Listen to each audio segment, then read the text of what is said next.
Veamos el problema.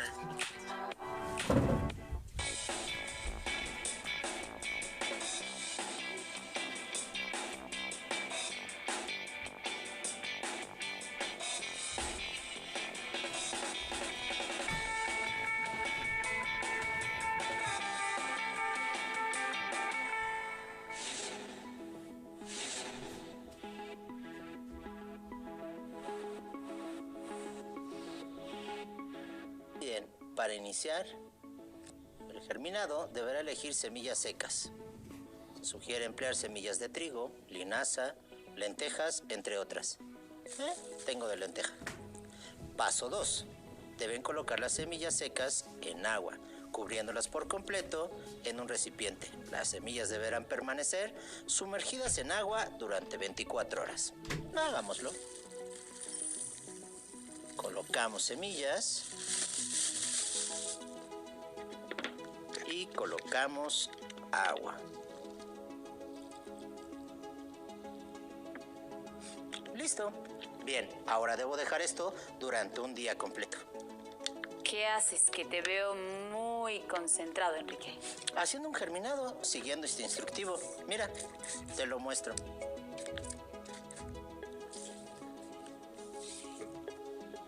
Vaya que sí está muy bien explicado. Es una gran alternativa para producir tus propios alimentos. Pero pienso que en algunas ocasiones conseguir hortalizas frescas es muy difícil, además de que no sabemos si se usaron pesticidas para su producción, o bien desconocemos con qué agua se regaron. Esto suele ser un gran problema para las y los consumidores y su salud. Concuerdo contigo, Teresa.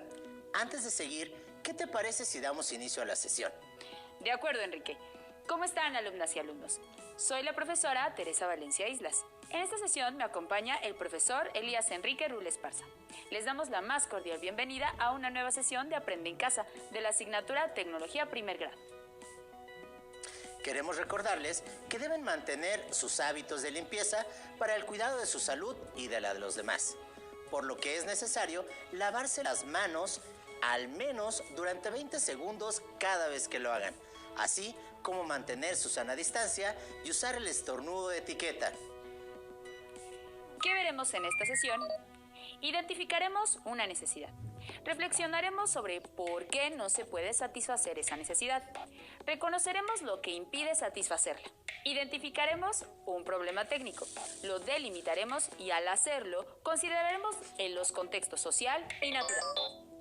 Recuerden que deben de emplear cuaderno, lápiz o bolígrafo para tomar apuntes y registrar a lo largo de la sesión todas sus dudas y hallazgos o conclusiones. Después, habrá oportunidad de compartir con sus familiares, compañeras, compañeros y con su profesora o profesor de tecnología. ¿Todas y todos listos? ¡Iniciemos! Enrique, con el ejemplo que estabas revisando, en el que planteas la elaboración de un germinado, responde a nuestra necesidad de alimentarnos y sobre todo la de gestionar la obtención de nuestros alimentos. Así es, Teresa. Además, para ser germinados no se necesita grandes extensiones de tierra, pues puedes hacerlas en casa y no requieren de cuidados muy especializados. Esta forma de obtener nuestros alimentos, además de que es buena para nuestra salud, tiene un impacto ambiental menor. Claro. De esta forma se desperdicia menos comida y podemos tener el control de la calidad de los productos que generemos. ¿Se han preguntado por qué la mayoría de las personas no tiene un huerto en sus hogares? En ocasiones se debe a que creemos que no contamos con el espacio suficiente o que no tenemos el conocimiento técnico para llevarlo a cabo, pero la realidad es otra. Es correcto, Teresa. Lo cierto es que podemos hacer un huerto dentro de nuestros hogares, en un rincón o bien en las azoteas. Es muy sencillo. Sí, estaba pensando en una ocasión en la que mis sobrinos me preguntaron sobre cómo es que llegan los alimentos hasta el mercado. Yo les explicaba que existen muchas formas de conseguirlos. Una de las más comunes es obteniéndolos de siembras extensas del campo, que generan toneladas de productos. A nosotros solo nos llega una porción, pues todos los productos se distribuyen en gran parte de nuestro territorio nacional. Algunos de ellos solo se distribuyen de manera local y otros incluso pueden exportarse. Claro, Teresa. Pero pensemos en las comunidades en donde cierto tipo de productos no llegan y el consumo de alimentos se da gracias a la producción local o incluso familiar. Esto los pone en desventaja alimenticia.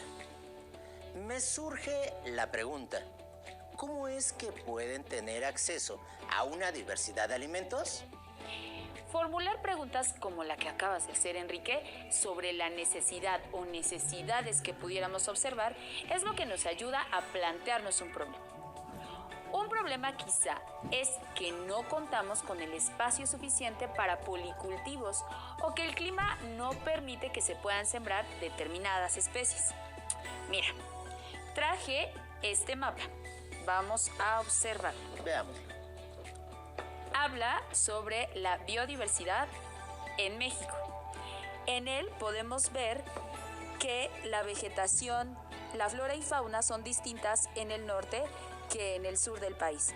Por ejemplo, al norte vemos climas mucho más áridos o esteparios y en la parte sur vemos vemos mucha más vegetación porque el clima es más húmedo y sobre todo mucho más rico, lo que hace que más especies vegetales y animales puedan vivir ahí.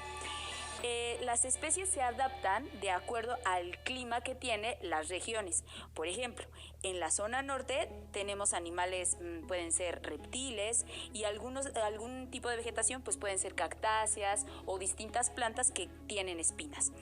En la parte sur tenemos mucha más vegetación y aquí podemos ver distintas especies, por ejemplo, de árboles, pero ellas están condicionadas de acuerdo a la altitud en la que se encuentran, porque el nivel del mar es importante y determina la especie de árbol que se pueda dar. Es correcto. Muy interesante todo lo que produce el país, aunado a las cuestiones climatológicas que permiten el desarrollo de ciertas especies en cada región. Hay que considerar que, en ocasiones, para lograr tener más área de cultivo, se talan hectáreas de árboles o bien se lleva a cabo un proceso llamado quema controlada, con la intención de generar no solo zonas de pastoreo, sino también condiciones necesarias para la siembra, lo que deriva en daño al ecosistema y con ello un desequilibrio ambiental, generando la huella ecológica. ¿Saben a qué se refiere la huella ecológica? Veamos el siguiente video en donde nos explican en qué consiste. Vamos a verlo.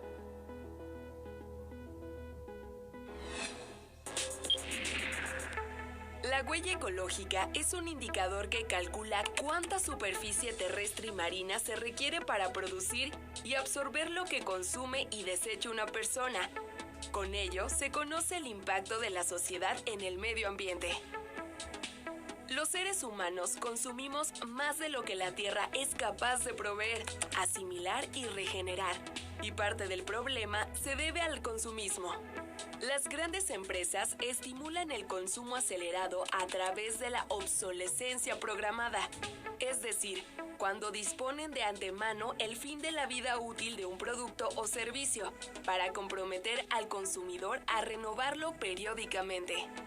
También utilizan la obsolescencia percibida, una tendencia manipulada a través de los medios de difusión, para que sus productos se vuelvan obsoletos, aun cuando se encuentren en perfecto estado. El consumidor necesita reemplazarlos constantemente para estar a la moda. Estos ritmos de producción y desecho son insostenibles para el planeta. La manera de disminuir la huella ecológica es adaptar nuestros hábitos de consumo para cubrir necesidades reales. A esto se le llama consumo responsable y tiene dos implicaciones. Una es el comercio justo, en el que los bienes y productos se compran y venden en condiciones de igualdad y con respeto a los derechos humanos de quien los elaboran, así como de las generaciones futuras. El comercio justo apoya el combate a la pobreza y a la desigualdad social. Está basado en 10 principios que aseguran el trato y salarios justos para los productores, el cuidado del ambiente, condiciones laborales dignas y el rechazo al trabajo forzoso y al trabajo infantil. La segunda implicación es la sostenibilidad ambiental, que refiere a aquellas prácticas de comercio que respetan al medio ambiente sin sobreexplotar los recursos y minimizar el impacto de la producción y de los desechos. Ejemplo de ello es el uso de plaguicidas orgánicos en la agricultura y de energías renovables en las industrias. No obstante, el consumo responsable es tarea de cada persona. Un consumidor responsable reflexiona sobre sus hábitos, se compromete a reducir su huella ecológica, se informa sobre sus derechos como consumidor y toma las siguientes medidas. Piensa en el derecho de acceso a los recursos de la tierra que tienen las siguientes generaciones. Consume lo necesario.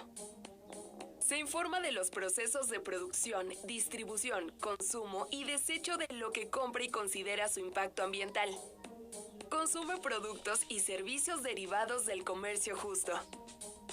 Evita los productos y los envases desechables y prefiere los de alta calidad, biodegradables o reciclables.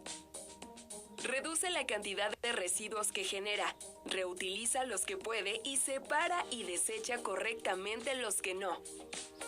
Prefiere el transporte público, la bicicleta y las caminatas en vez del automóvil. Ahorra papel, agua, gas y electricidad. Organiza ventas de garage, intercambia o dona lo que ya no usa. Denuncia las acciones que perjudiquen el medio ambiente. Y participa en los asuntos públicos relacionados al cuidado del mismo. Es importante reconocer que las decisiones que tomamos para designar espacios para el cultivo pueden traer consigo daños ecológicos, que muchas veces son irreversibles. Ahora bien, hemos planteado muchos problemas, pero enfoquémonos en uno. Si no tenemos acceso a todos los productos, ¿cómo podemos tener diversidad de alimentos frescos? Primero, debemos ser responsables como consumidores y consumidoras. Les recomendamos elaborar una lista para identificar el tiempo en que un alimento se descompone y necesita ser desechado. Otro aspecto que ayuda a la planeación, además de una lista de compras, sería proponer menús semanales para controlar los alimentos que se van a consumir. Aunado a lo anterior y aceptando que vamos a desarrollar un propio cultivo, debemos decidir qué especies vamos a cultivar para obtener nuestra producción de hortalizas y vegetales. Con estas ideas, identificaremos las especies que queremos producir y con ello valorar más nuestros recursos naturales. Llevando a cabo estas acciones, incluso podríamos promover el cultivo local. Complementando la idea anterior y sumando esfuerzos para reducir la huella ecológica, les proponemos el siguiente reto. Adopten un árbol. Así es, puede ser un árbol del parque o uno que se encuentre a su paso, o el que suelen ver cuando van caminando a sus destinos habituales. Traten de investigar qué especie de árbol es, si da frutos, cuáles son los cuidados que requieren. Elaboren un diagrama en el que describan sus cualidades y necesidades. Lleven un registro de los días de riego y de las temporadas de abono. Entre más información obtengan sobre esa especie, tendrán mejores resultados. Puede ser un árbol que encuentren en una zona pública o alguna planta que tengan en sus hogares. Recuerden registrar de manera gráfica mediante un esquema, cartel o plano todas las características que se deban de tomar en cuenta para su correcto cuidado. ¿Tienes un diagrama que explicarnos? Es correcto. Aquí tengo, por ejemplo, un diagrama de un pino. El grupo de la especie es coníferas.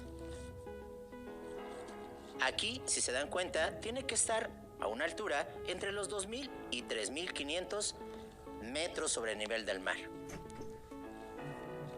La altura máxima que llegan a alcanzar es entre los 30 y 35 metros.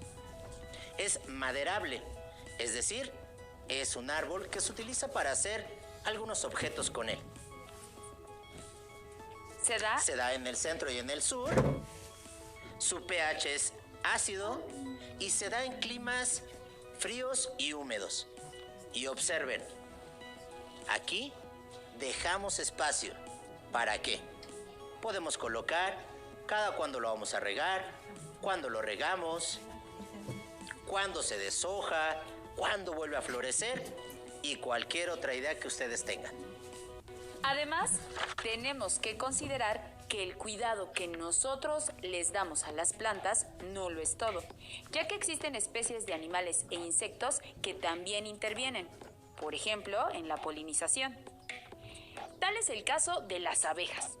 Pero para saber más al respecto, vayamos con TR06, que nos tiene esta información.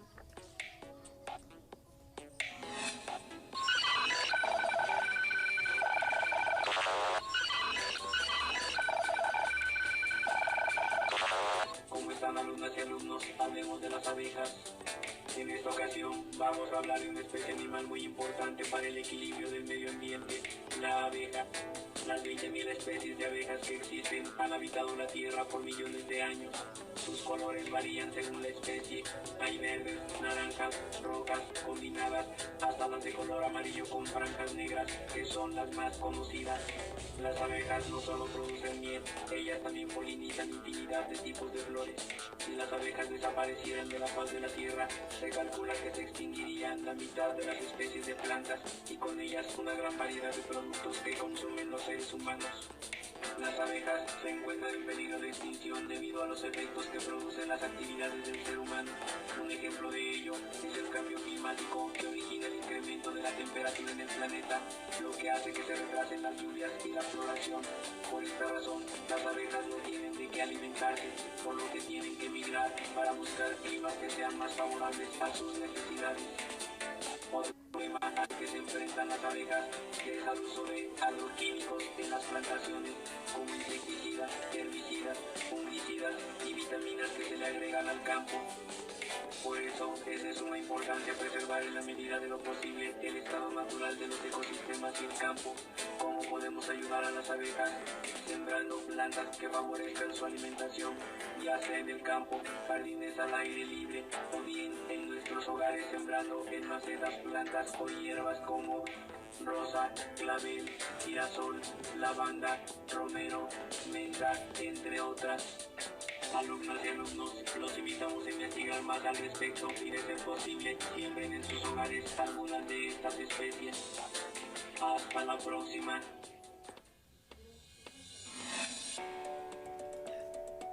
Gracias, TR06, por la información. No cabe duda de que las abejas son una especie que debemos cuidar, y qué mejor que, como dijo TR06, sembrando a algunas de esas especies de plantas o hierbas.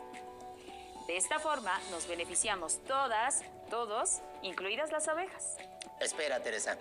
Con estas ideas debemos investigar cómo sembrar en espacios limitados los tipos de especies que se pueden plantar y cosechar, así como los tipos de siembra, por lo que invitamos a las alumnas y alumnos a plantearse un proyecto que puedan emprender. Nosotros les compartiremos algunas de las especies que se pueden producir y consumir en sus hogares. ¿Cierto, Teresa? Cierto.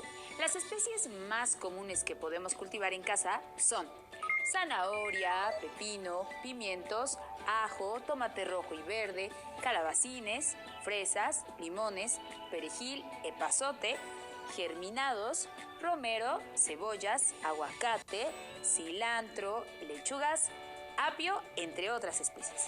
Cultivar nuestros propios alimentos contribuye a reducir nuestra huella de carbono, además de que nuestros productos estarán libres de pesticidas y serán más nutritivos. Con todas estas especies se pueden emplear técnicas específicas como la hidroponía. Elijan la que más se adapte al contexto en el que viven y a sus necesidades. Les sugiero realizar lo siguiente. Lleven a cabo una bitácora como estas.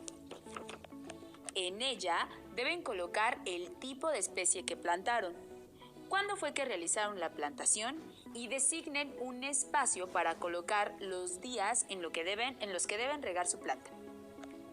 Hablando de plantas y árboles y diversas especies vegetales, llegó el momento de que nos hagas la recomendación, doctora Enrique. Quiero hablarles sobre un personaje que considera a un árbol su amigo y parte indispensable de sus días. El cuento en el que se desarrolla la historia se titula El árbol y la autora es María Luisa Bombal. Este libro narra la historia de Brígida, una mujer joven, la menor de 6 hermanas. Su padre no podía ponerle atención, pues después de atender a sus otras hijas, ya no le quedaba fuerza para ver a ella. Esto la volvió una persona retraída, por lo que el padre la consideraba retardada. Brígida dejó de lado sus estudios, pues pensaba que no era apta para ellos, y decidió casarse con un buen amigo de la familia, por considerarlo el único que le ponía atención. Su vida se vuelve rutinaria, pues se la pasaba en soledad casi todos los días, en su lujosa casa, esperando a su esposo. Un día, después de largo silencio durante el almuerzo, su esposo, en su arranque de ira, abandona la mesa y deja a Brígida sola. Ella decide marcharse de la casa y corre a su cuarto a empacar sus cosas, cuando de pronto escucha a alguien que toca la ventana. Descubre que quien llama a esa ventana es el árbol, que con su follaje la requería para que observara su majestuosidad. Así, decide pasar los días admirándolo y encuentra en aquel árbol refugio a sus problemas, además de muchos momentos de inspiración. Pero algo le sucede al árbol, que deja perpleja a Brígida. ¿Quieren saber cómo termina la historia? Las y los invitamos a leer este cuento de María Luisa Bombal. Sin duda, ese es un gran cuento que disfruté leer, y es muy penoso lo que sucede con el árbol. Esta recomendación nos invita a la reflexión y a valorar la importancia de los árboles. Así llegamos al final de la sesión, por lo que debemos hacer un recuento de lo visto. Identificamos una necesidad. Reflexionamos sobre cómo puede satisfacerse. Mencionamos algunos factores que impiden satisfacer esa necesidad. Nos enfocamos en un problema, lo delimitamos y planteamos el problema técnico, considerando el contexto social y natural. Sin duda, esta sesión ha sido muy ilustrada y llena de propuestas que ustedes tendrán que compartir con sus compañeras y compañeros. Pero antes de despedirnos, les proponemos dar respuesta a las siguientes preguntas. ¿Qué tipo de técnicas de siembra conocen? ¿Cuáles pueden ser llevadas a cabo en su comunidad? No olviden que en la siguiente sesión se dará solución al problema planteado. Recuerden mantener sus hábitos de higiene para el cuidado de su salud y de la de los demás. Si es necesario salir, mantengan la sana distancia. Usen el cubrebocas de forma correcta, es decir, cubriendo nariz y boca. Recuerden mantener el estornudo de etiqueta y el lavado constante de manos. Y ahora sí, Hasta la próxima. Si tienes dudas o necesitas ayuda, llama al Centro de Apoyo Pedagógico a Distancia. El número de teléfono para secundaria es el 55 36 01 71 23. Si requieres consultar los libros de texto en versión digital, recuerda que los puedes encontrar en la página conalitec.cep.gov.mx. Y recuerda que también cuentas con el sitio aprendeencasa.cep.gov.mx, en donde podrás ver nuevamente los videos de los programas y además encontrarás actividades para fortalecer tus aprendizajes. También te invitamos a que consultes la plataforma nuevaescuelamexicana.cep.gov.mx.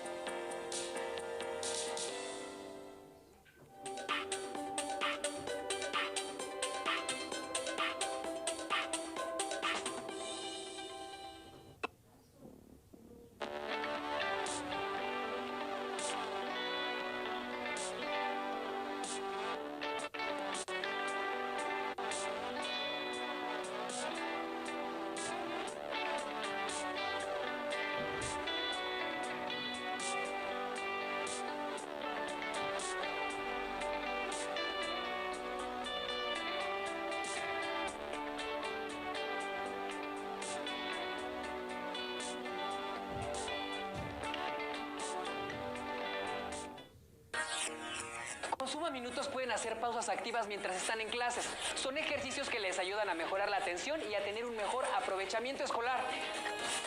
Les vamos a enseñar ejercicios físicos y mentales a manera de juego con los que podrán mejorar su calidad de vida. No te pierdas los videos de pausas activas que tenemos para ti en nuestra página Suma Minutos. Que la plática se ponga interesante, jocosa y estimulante. Dicharacherías. Oriana, quien vive en Londres, Inglaterra, adora el chocolate. Chocolate.